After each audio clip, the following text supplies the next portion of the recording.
Welcome to Let's Talk Kids. I'm Mary Coogan, President and CEO of Advocates for Children of New Jersey and the host of Let's Talk Kids, where we invite community partners, policymakers, and experts to have a conversation about issues and concerns that impact children and families.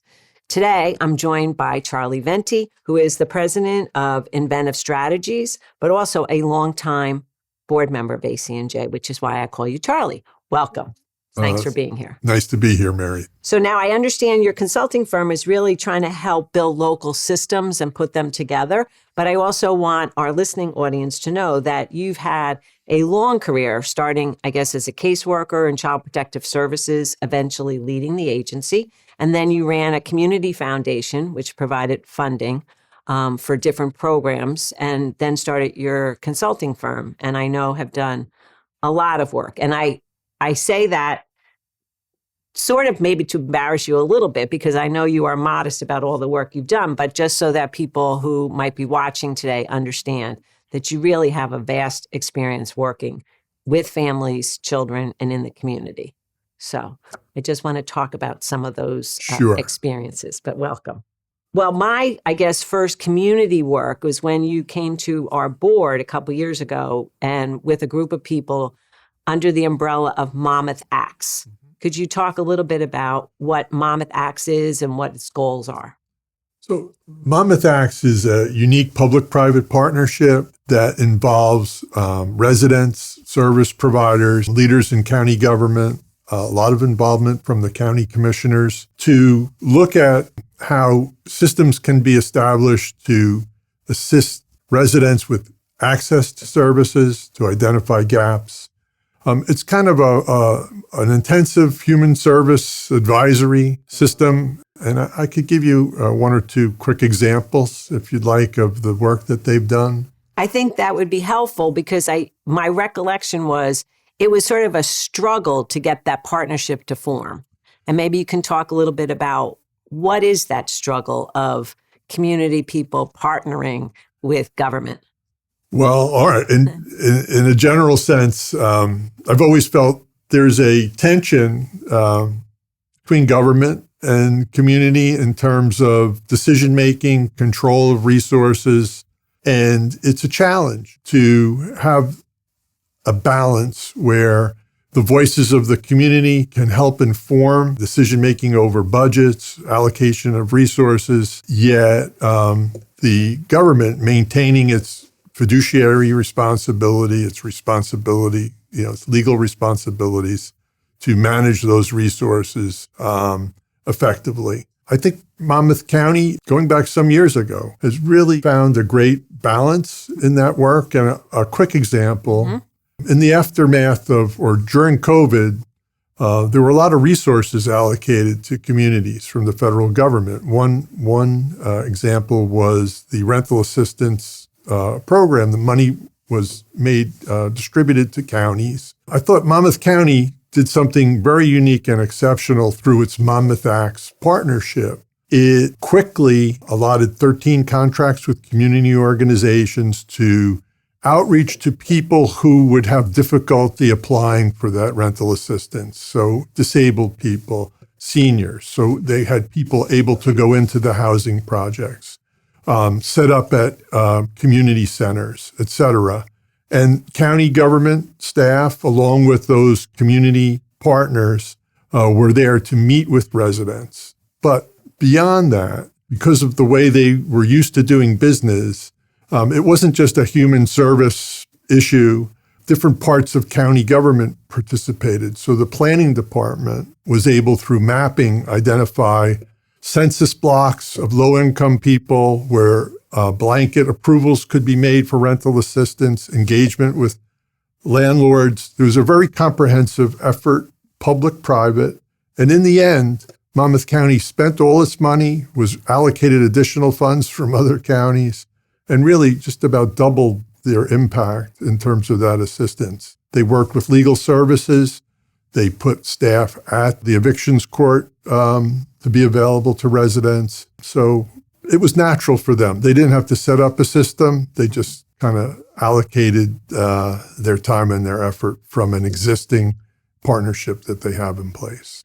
And that sounds wonderful. And I think the end result is people didn't get evicted, right? So during times where Absolutely. people had lost their jobs or had some type of other disruption because of COVID, they were able to have the security of knowing that they could remain in their homes. And this was part of a broader financial recovery initiative. And one of the things that they learned in that process was that although they had set up a hotline for any resident in the county that was having financial distress, it wasn't enough.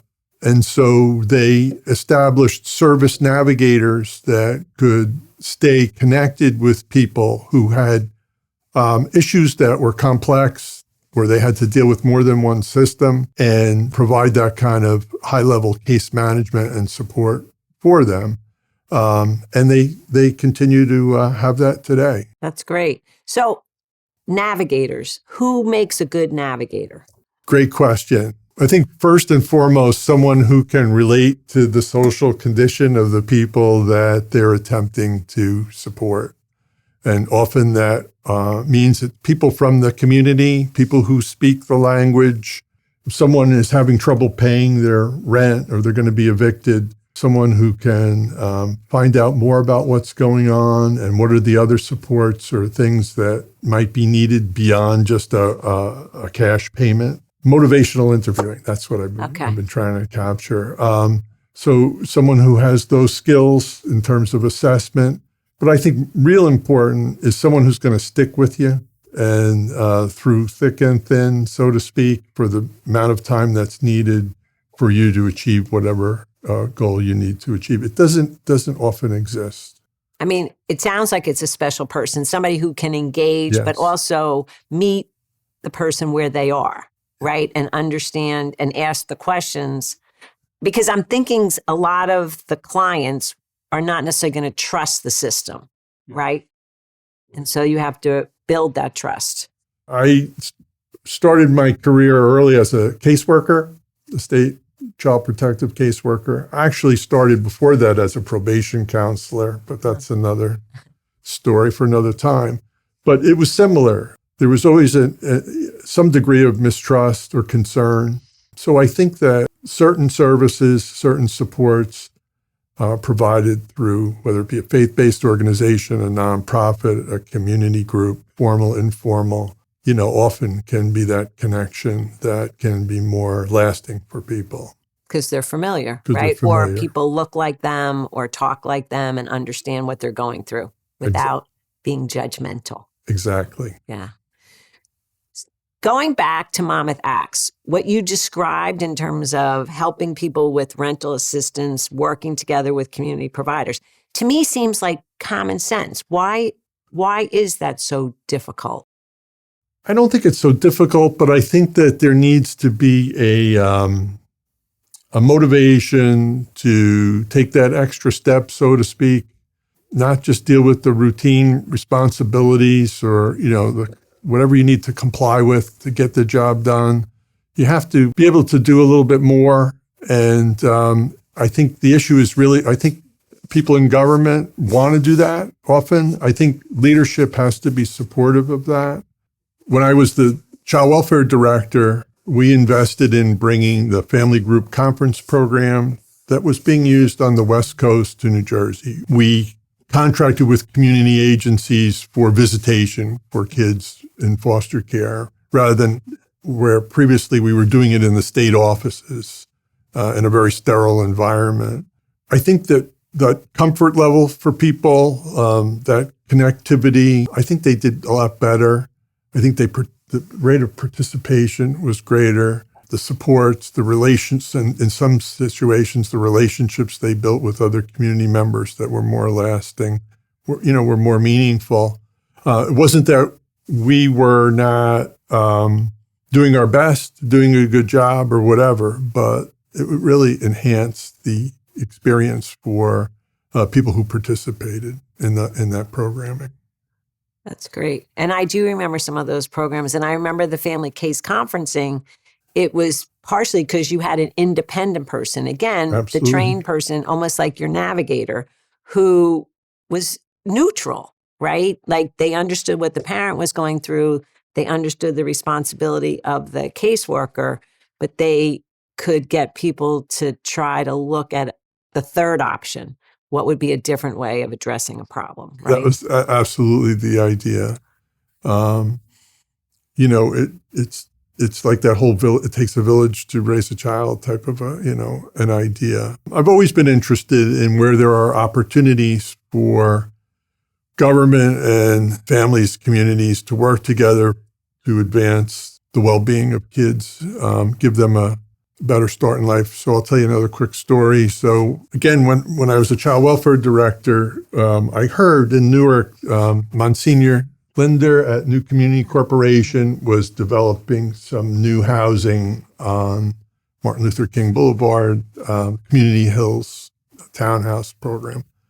And I knew him, and I called him one Friday, and I said, Monsignor, I understand you're building this big housing complex. And I said, we in our system, we're working with some families who are interested in adopting kids with special needs. We have many of them already in foster care. And one of their obstacles is having an adequate housing and adequate space. And would you ever consider we do a pilot, one of those townhouses that you're developing, could it be dedicated to a family that's adopting a special needs child? So we said, well, let me think about it. I'll call you on Monday.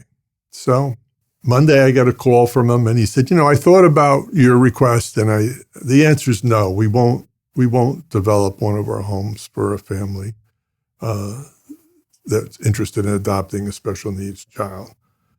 He said, we'll do 40. Oh my God. I said, oh my God.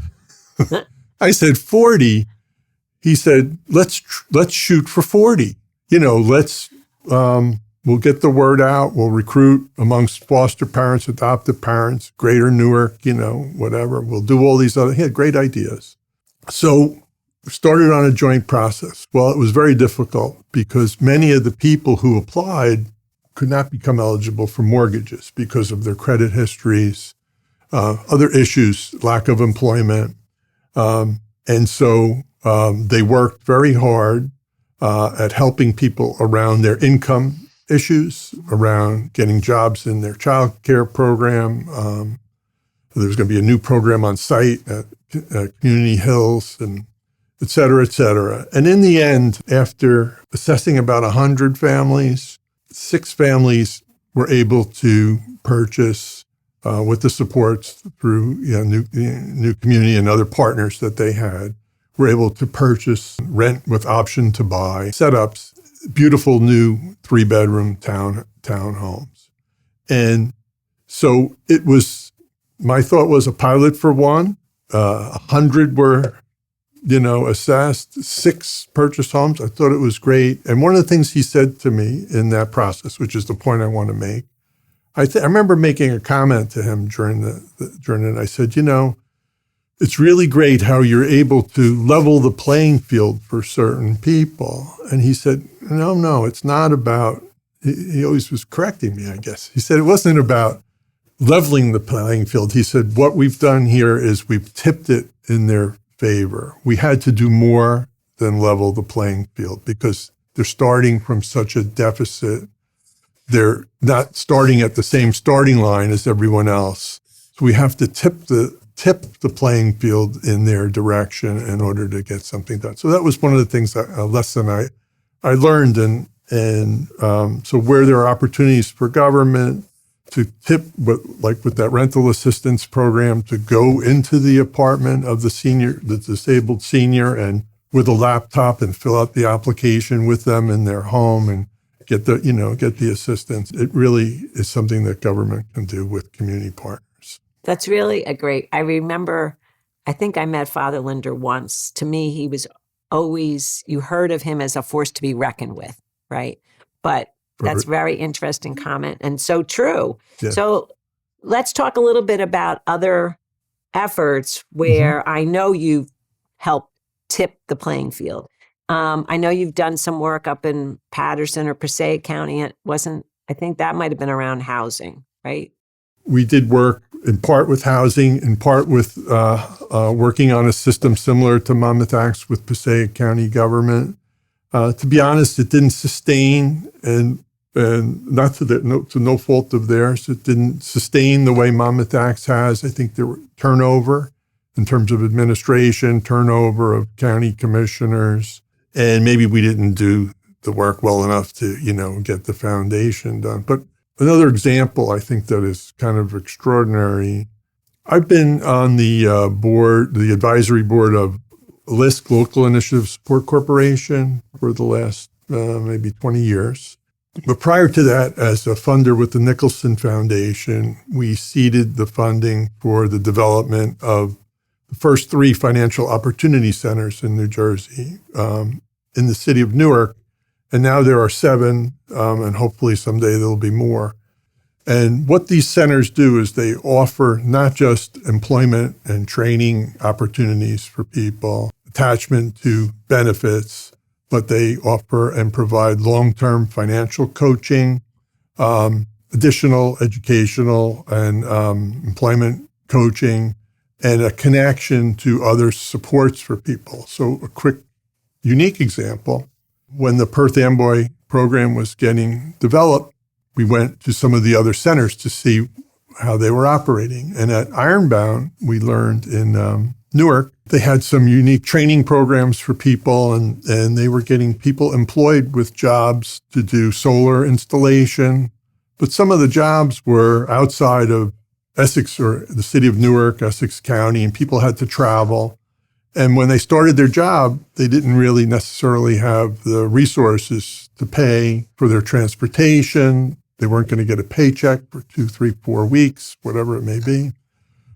So they had a fund that could provide that transportation for people till they got their second paycheck. So learning from that, the people in Perth Amboy, through raising private, resources through the United Way, now are able to do the same thing, having learned from the other organization. So in addition to the other supports, the Perth Amboy Center has a priority focus on families with children 0 to 5 years old, although they'll serve anyone in the county. And they've had a unique opportunity to work with mothers in the nurse-family partnership to participate. One of the goals beyond the health goals of the nurse-family partnership is self-sufficiency, funding from city, funding from the state, funding from the federal government. So excellent partnerships in the community. So those centers are something that take a very holistic approach, an assessment of what the obstacles are for people. And that's not just about getting a job, but a career path and maintaining those services. It's really a great resource. It sounds wonderful, but it makes me think of a couple of questions. So who's coordinating the center? Is that LISC? So it's the United Way, but under an agreement with LISC. They can look for anyone who's involved in the center. They can measure the changes in their credit scores, measure changes in their wealth, changes in their income. It's all in a database. And they can compare how they're doing vis-a-vis other centers in that system, so they know where their strengths or maybe where their weaknesses are. So I'm thinking the data is probably showing increases in wealth and progress.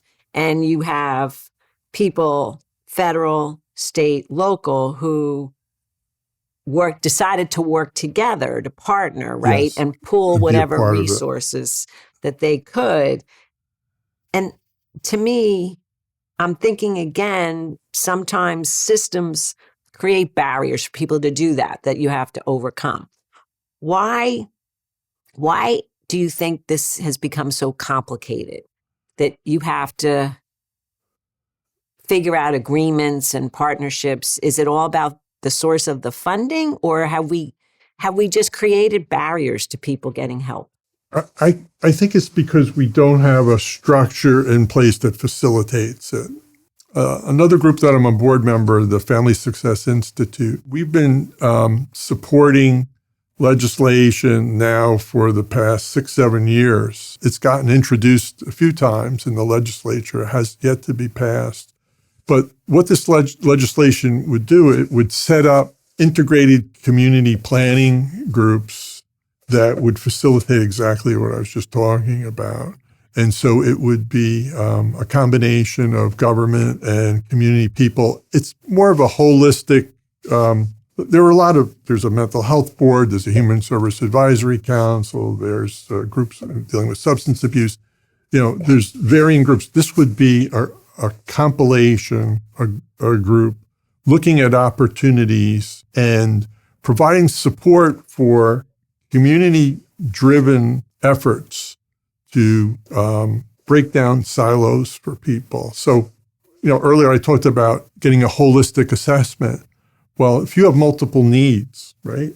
If you have financial needs, you have mental health needs, you have a child who has special educational needs, it's very, very difficult. I mean, you have to have extraordinary skills and time and effort, and you're working a job and whatever. You might be a single parent to get everything done. So for these community systems to look at other ways to deliver services, to reorient systems that may not be perfectly in line, to do that kind of assessment and work on how to facilitate support for people in their community.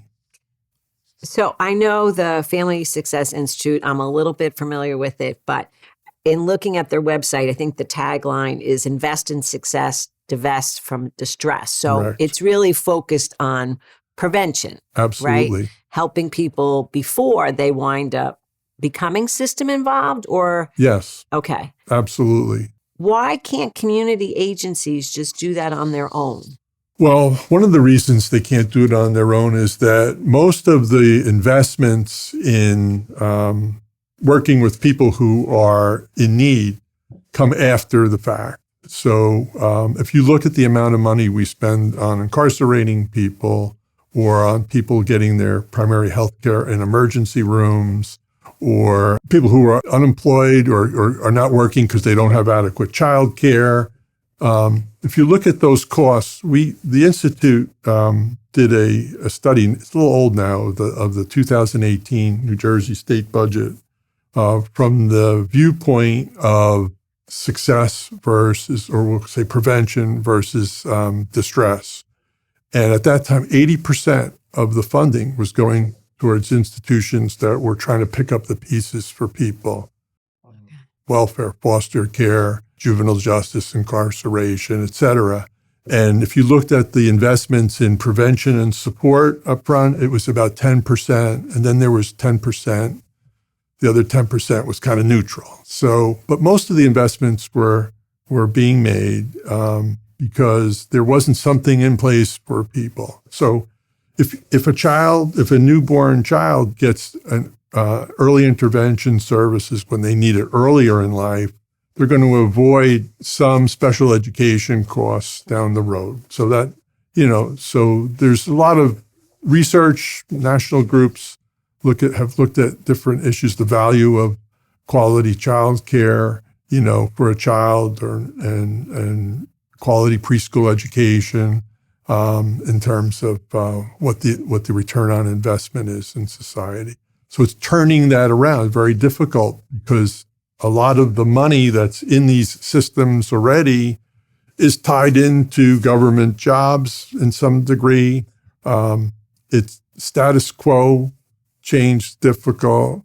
That's what the Family Success Institute or movement is about, trying to make even a small shift in those allocation of resources, get money more into the hands of local people to solve local problems, and see what happens. So you said something about change, right? So Right. I think we both agree and know that it's very difficult because people like the status quo, and it's very difficult for them to change for Yes. a variety of reasons, right? The not knowing what's going to happen if you take that risk, or even having it backfire on you, right? Yes. So I know you've had experience with that too, in terms of you try something new and then all of a sudden it doesn't work out and people are pointing the finger saying Right. you caused this problem.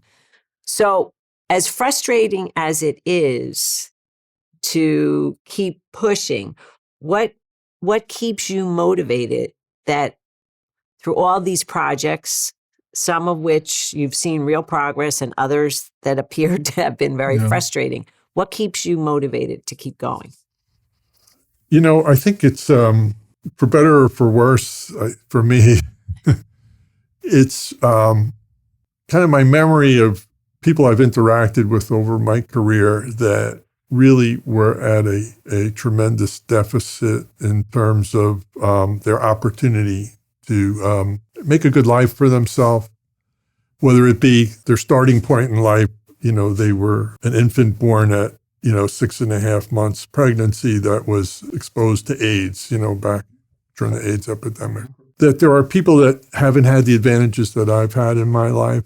Not that I came from a lower middle class family, but I had very intact, a lot of support, still do to this day. And I've always been oriented that way. And I remember when I was a caseworker and one of the first cases I was assigned, first child I met who was in foster care, 8-year-old boy, his name was James. And I went to the foster home and I had read all the material. He had been evaluated at the Hackensack Child Development Center. He was way behind, 2-3 years in his development. His mother was a former heroin addict. She was in a residential treatment program. That's why he was in foster care. Didn't have a lot of family support. And I introduced myself to him and I said, in the course of trying to connect with him, I said, James, what is it that you want to do? What would you like to be when you grow up? Or what are you interested in? Something like that. And finally he looked at me and he said, I want to see the turnpike. And I was confused. I said, and I realized that I knew where his home was.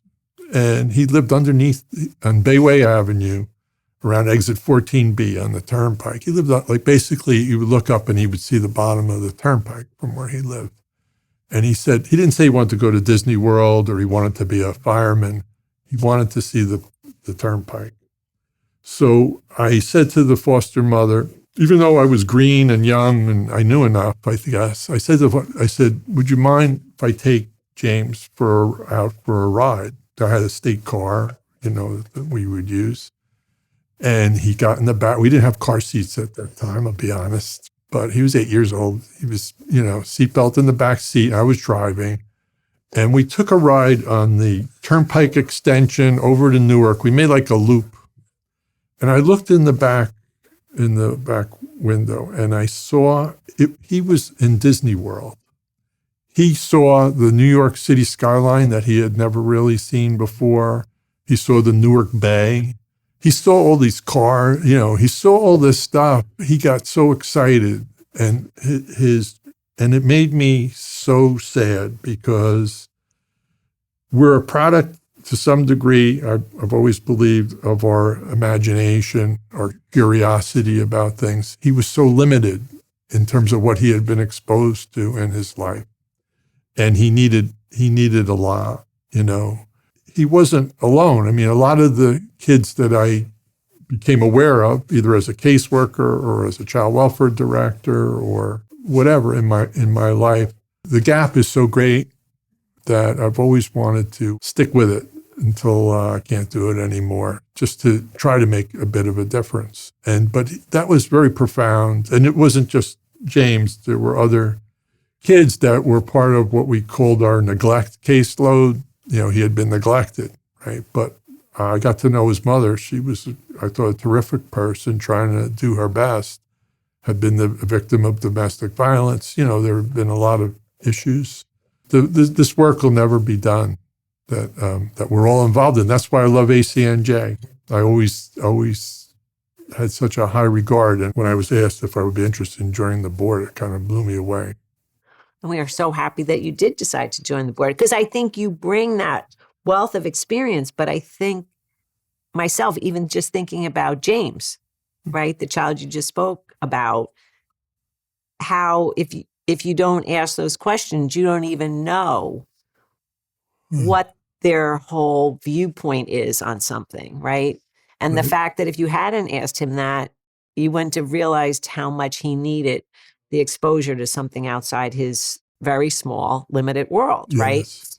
So, I mean, ACNJ has always been about improving outcomes for children. Yes. And I think we give it our best, but we're not always successful either. What do you think could be done either through the Family Success Institute or other projects that we could give more kids that chance to increase their imagination? One thing that ACNJ has done a tremendous amount to advance, and I see this with my own grandchildren. I guess I am old. I see this with my old I am too. grandchildren, is giving those kids the exposure, the opportunity, the care, the support, the opportunities in their development for their curiosity to be supported. Again, high quality experiences for them, whether they're in their own home or they're in childcare or preschool. I think the advances that have been made in New Jersey have been tremendous. I would love to see, in terms of doing more, universal, funded, regardless of income, high quality childcare, preschool opportunity for every child in New Jersey. That's the type of thing we could do if we put our minds to it. I think that we have challenges for those young adults, kids who are not connected to some type of support, whether it be recreation, job program, finding out ways to engage with them in a different way, to enable them to continue to be curious about things or to be motivated about things and not get stuck. In general, things have gotten better in a world that's gotten more difficult. I think there has been more attention to the issues of family success and support at all levels, both from government and communities. But I think we could do better in terms of engaging with people in the community, listening, understanding maybe how to align things in a way that could be most beneficial, and not to be afraid to make mistakes, to fail. It's failing is part of progress, and not to get stopped when things maybe don't work out so well. Talk a little bit more about involving people from the community. So it is, I'm going to say, very in fashion now to bring what we say people with lived experience into projects, right? Yeah. And yet, I think to a certain extent, everybody has lived experience. So who are the people we're actually talking about when you say bringing people from the community or people with lived experience? So I have to give you another example. And this is a little broader, but in the 1990s in New Jersey, Governor Florio had, near the end of his first term, implemented $2 billion in new taxes in New Jersey, and there was kind of a revolt, right? There was no new taxes, et cetera. And in my community where I live, there were two schools that were in need of repair. There were boilers that were about to, in some cases, maybe explode. I mean, it was dangerous. So a bond issue was put together, and it went out to the public to fund renovations, put in new heating systems, and do other things. And everyone figured, like they always do, it would pass because nothing had ever failed, and it failed because of this atmosphere. The people were tired of paying more taxes, the environment. There was a movement against the renovation of the schools, that it was going to raise taxes. So there was a crisis, right? It was potential for the schools to close, right? And so I wrote a letter to the mayor and to the superintendent and said, I'd like to volunteer, whatever's going to happen next, because it really was a crisis. I ended up the chairman of the committee to redesign these renovations and this bond issue. And what was unique about it was that there were so many people in the town who had expertise, whether they were electricians, plumbers, architects, you name it. Every aspect of input of what could be done. And over a 6-week period, through committees, we brought people together to look at these plans and how they could be improved and how costs, what opportunities there were to contain costs. In addition, we brought senior citizens in the town, their group, other people into the school to see the boiler room. And they had to walk through the library in order to get to the boiler room. And in the library were the special ed kids because they didn't have a class, the teachers that didn't have a classroom, because the people had outgrown the size of the school, and there was a lot that needed to be done. In the end, through the participation of people in the community and the redesign of the renovations, the program, not only did a new bond issue go out for less money than the original one, but it included the construction of a new gymnasium also for less money because the school didn't have, the larger school didn't have a gymnasium. And it passed with about 75% support from the community. People who opposed it, who came into the process and gave input and lent their expertise, volunteered their time, coordinated visits into the school to see what was going on, people who mobilized around this effort. So they ended up naming the new gymnasium after the superintendent who then retired, put his name on it. He was really in opposition to doing all of this work. But that was also part of this, part of the whole deal was make sure that no one felt that they were not a part of it, of what happened. I learned a tremendous amount from that process. If you engage people, if you listen to them, then, really great things can happen. And same thing with Monmouth Acts, with the rental assistance program. There were a lot of people who came to the table to figure out how to reach the people who needed to be reached, So just have to be open to it. And I think listening to them achieve a better result, which makes them feel happy that they absolutely put their time in, right? Because I do sometimes think that people are discouraged, and that's why they oppose things, because they don't see any positive impact of some program that they might have supported in the past. And they just see stuff getting wasted, so to speak, even if it's not getting wasted. I mean, that's one of the challenges is figuring out how to sustain these type of efforts so that you don't have maybe a short-term success and then they fade away. What do you want to see having changed, let's say, in 10 years? If you could think ahead, what change, either local or statewide, would you like to have happened? Organized systems of support for people in communities that are just not a one-off around an issue, but that people who need assistance get that more holistic type of support and a system of support as they go through their journey to success in their life. Many of us have it. I mentioned that before. But for people who don't have it, that there's something in place and it's not a short-term, one-off thing. If we could evolve our investments to where there were those types of supports for people, we would save money, but we would have richer communities. The other thing that I would like to see is, and it's still beyond my expertise, is a resolution to the immigration problem we have, especially in our state. People who have been here, maybe without documentation, who are contributing to our communities, that don't have to live in fear, and that there's some mechanism to integrate them appropriately into our society. So those things I would love to see 10 years from now to be in place. I would like to be alive 10 years from now too. And I hope you are to see them, because I think they're wonderful goals.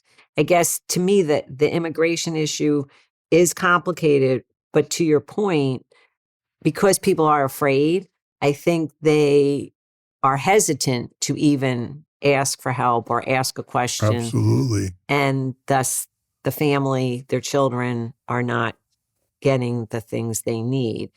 My sense is maybe 25-30% of families in New Jersey have at least one person in the household who does not have the appropriate documentation to Yes. be here. So it does impact a lot of people. And what's interesting about that is that people who are eligible for supports, services, they won't access them because they don't want to bring attention to their household. Right. And so we see a decline in participation of kids in programs or, families taking advantage of things like job training or other opportunities because they just don't want their name, their address, their family in any type of a system. Right. That is difficult. I think to the other issue in terms of those local supports, Right? do you think legislation is required, or do you think groups like Monmouth Acts can be formed on their own? And what does that take?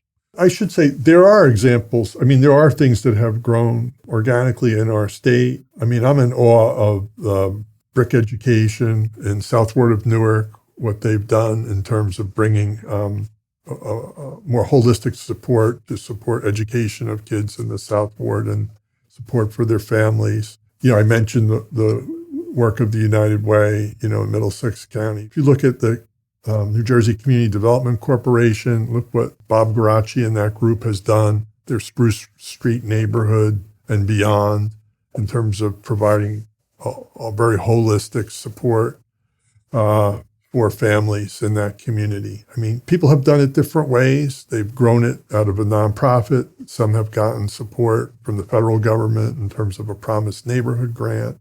There were 2 in New Jersey. Center for Family Services in Camden, another great example, along with the South Ward Promised Neighborhood. So there are things that have grown. I think that they've kind of grown independently, or Monmouth Acts through county government making the decision that they wanted to, the leadership there, that's what they wanted to do. I think we could do more about sharing information, training, helping for more locally ground up initiatives to happen, or government to come up with other similar type of strategies that would fit for their communities. I do think that having legislation that would support it, that would provide some infrastructure, could be a modest amount of funding, but ultimately could be reinforced by moving those resources from distress-related interventions to success, and taking even a small portion of that to help with those local initiatives will help things to grow. So I do think that the state government should really take a serious look at investing in communities in that fashion. It sounds like a lot of these initiatives, there is a group or 1 or 2 people that's kind of started. So how do people who might be interested in starting something in their community, how would they learn more about some of these other initiatives you talked about, whether you've been involved in them or you just are aware of them? Is that something through the Family Success Institute people can learn more? Like, if I'm in my community and I Yes. say, you know what, I'm really inspired, I really want to do something, what's my next step? Well, we've established what we call a learning community through the Family Success Institute, and we have basically bi-monthly or quarterly meetings. We try to share information. To be honest, we're a drop in the bucket at this point in time. I think the interest of the Institute is to support efforts throughout, rather than to try to build the Institute, to look for opportunities to help facilitate support for other local initiatives. It's a struggle. I mean, we haven't found, in my opinion, my co-board members might disagree, we haven't found the right combination of efforts. We have very limited budget, limited infrastructure. We're not looking to grow it. We're looking to get a movement. We're hoping the legislation would be a catalyst, the Community Recovery and Family Success Act. If I knew the answers, Mary, I think I would sleep better at night, but I really don't. I don't know what else at this point. Learn and look for opportunities to advance these causes. I'm thinking some of the people you've mentioned on other projects are part of the Family Success Yes. Institute movement, right? So people could learn about these meetings through the website, which I'm assuming is FamilySuccessInstitute.org. Yes, it is, exactly. Right, there's information there about how to get connected, get on our mailing list, get invited to our learning community. Yesterday, I was on the phone on the way here. We had what was called a regional action forum in the city of Trenton with 65 community members, organized through the Fatherhood Center. So many single men attended, participated in a training workshop as part of it. We have a partner at Brookdale College and Community College in Monmouth County that trains people around advocacy. We want to keep them connected, those 65 people, or as many of them as possible, to join our learning community. We have a forum coming up in New Brunswick later this month, and we'll have about 40 community people there that have signed up similarly to receive training around advocacy, around what they do as part of this programming is identify a local issue that people want to work on. It could be something from getting lighting on their street to getting better childcare, whatever it may be, whatever the priority is, they receive training. But to be honest, we're trying to figure out how to sustain that support for these groups as we, do this work around the state. But one of the things that does happen is that they get oriented towards this idea of success, about taking ownership, about being involved, that they, can be at the table, they can make a difference. But we have a lot of work to go to figure out how to continue to sustain these efforts. Yeah, that's true. You made me think of something else when you talk about the fathers group. So I am aware, because of some work here at ACNJ, that there are growing groups of fathers who are, I guess, getting together to address different issues that they see. And to me, that's reflective of them not feeling a part of things, Absolutely. right? So what do you think it is about how programs, whether they be government programs, nonprofit community services, the way they've treated fathers, what is that saying about how we've treated dads? I don't think we've treated fathers very well, especially fathers that are not in the home, fathers that may be paying child support, but not through the system, that may be informal. They have they can have real challenges around the relationship with their children, the relationship with the mothers of their children, if they're not, currently involved, how to work that out, how to make sure that they stay involved with kids' lives. I think that programs like the Fatherhood Center, these fatherhood initiatives are really important because they can help to support people on how to deal with some of these very complex issues. What are the positive aspects of paying child support? What do you do when you want to take the child out for the day and you're getting resistance? How do you deal with your anger around issues? Or if you're a returning citizen from maybe prison or jail, and the whole construct, the whole equilibrium of your family has changed, and now you have to reintegrate. How do you face these issues? It's not just getting a place to live, getting a job, or getting some health care. The family issues are critical. And so I don't think we have enough adequate supports to help fathers, with that process. And but I think that there are certainly programs that are more and more programs that are addressing it. But I think it is a unique problem. I don't know if they still do it. When John Kasich was governor of Ohio, he established Office of Fatherhood with $1 million appropriation to help with policy and supports around these issues. The state of Texas, believe it or not, established a system where, through fatherhood initiatives, and increased collections and child support were being funneled back to support fatherhood initiatives in the state. That's how they were financing put initiatives, but it was contingent upon raising money above the budgeted amount of child support, which the fatherhood programs could be effective in helping to do that. So, different strategies like that. So I would like to see us look at that issue on a statewide basis, a little more formally, how we could provide support. I have felt we can do a lot more to bring in other resources for fathers. So last question, in terms of young people who might feel not engaged in school, right? Or, you hear about older kids, the guys being really into gaming, the girls being into TikTok, that there's a lot more anxiety. And we are also seeing chronic absenteeism up, right, among high school kids.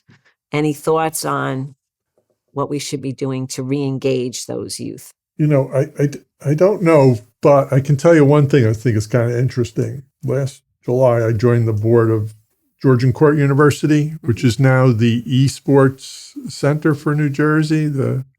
So esports, so kids are very interested in terms of gaming. A lot of high schools or local groups have formed teams, compete against each other. There's like a worldwide movement around these esports a couple times a year. At Georgian Court, and the big gymnasium be full, upwards to 1,000 young people competing in competitions, online events, sporting events, etc. Community colleges have teams now, and something brand new to me.